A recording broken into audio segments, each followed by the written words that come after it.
It's long, I'll cut it.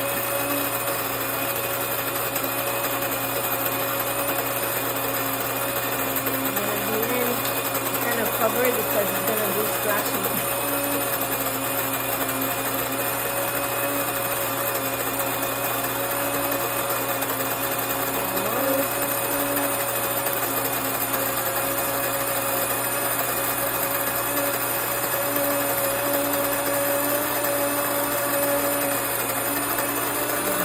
And the noise is gonna change also.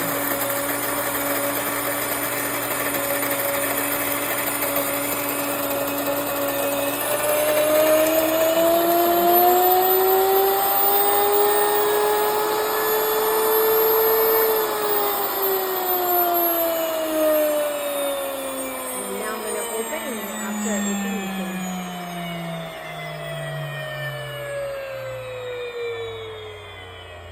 Alright. Turn it off. Okay, so now with this little tube, sometimes flour goes in it. Well, the flour goes in it, but then I just do this, and then I'm gonna show you what it looks like. You see?